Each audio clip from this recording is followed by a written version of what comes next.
હારીજ તાલુકાના દાંતરવાડા ગામના 26 વર્ષીય યુવકનું અપહરણ કરી હત્યા કરતા સનસનાટી મચી જવા પામી હતી।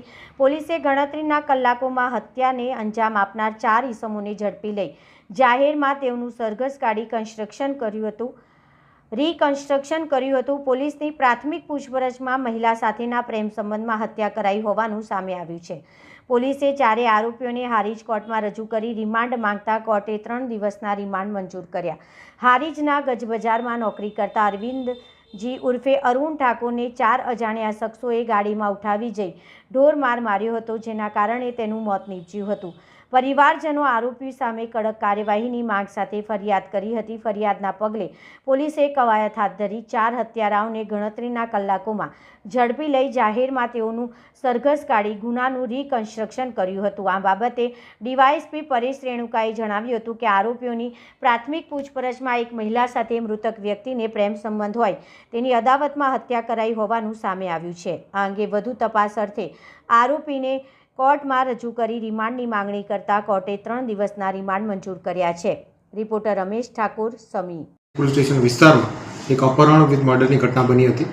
આ ઘટનાની ટૂંક વિગતની વાત કરીએ તો તારીખ 11 માર્ચ 2026ના રોજ આ કામના જે મરણ જનાર છે અરવિંદજી ઉર્ફે અરુણજી, તેનું હારીજના ગંજ બજારમાંથી અપહરણ થઈ ગયું હતું।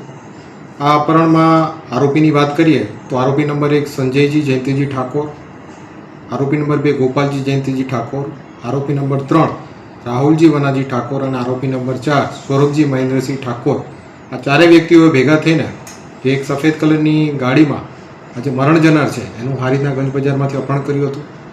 તેને તીક્ષ્ણ હથિયારો વડે માર માર્યો હતો અને ત્યારબાદ એક અવાવરૂ જગ્યા ઉપર એમણે છોડી દીધા હતા। આ ઘટનાની જાણ ફરિયાદીના ભત્રીજાને થતાં એમણે તાત્કાલિક એમને સારવાર અર્થે ધારપુર ખાતે ખસેડ્યા હતા, જ્યાં ડૉક્ટર દ્વારા એમને મૃત જાહેર કરવામાં આવ્યા હતા। આ ગુનાની ગંભીરતાને ધ્યાનમાં લઈને રિસ્પેક્ટેડ એસપી સાહેબ, રિસ્પેક્ટેડ બોર્ડર રેન્જ આઈજી સાહેબના માર્ગદર્શન હેઠળ હારીજ પોલીસ સ્ટેશનના પીઆઈ નીરવ શાહ સાહેબની આગેવાનીમાં એક ટીમની રચના કરવામાં આવી હતી અને ગણતરીની કલાકોમાં આ 4 જે એક્યુઝ છે, આરોપી છે, એની પોલીસે ધરપકડ કરી છે।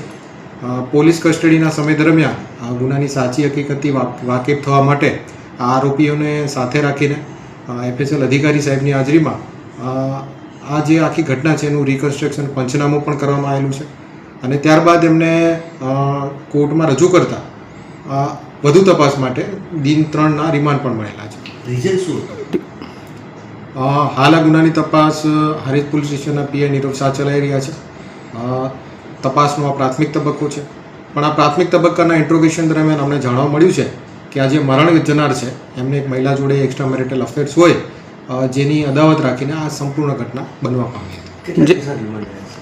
કુલ દિન 3ના રિમાન્ડ મળવા મળ્યા છે। આરોપીઓનો કોઈ ઇતિહાસ છે સાહેબ? ભૂતકાળ કઈ આરોપીના ગુનાહિત ઇતિહાસની વાત કરીએ તો પ્રોહિબિશનના ગુના સાથે આરોપીઓ સંકળાયેલા હતા।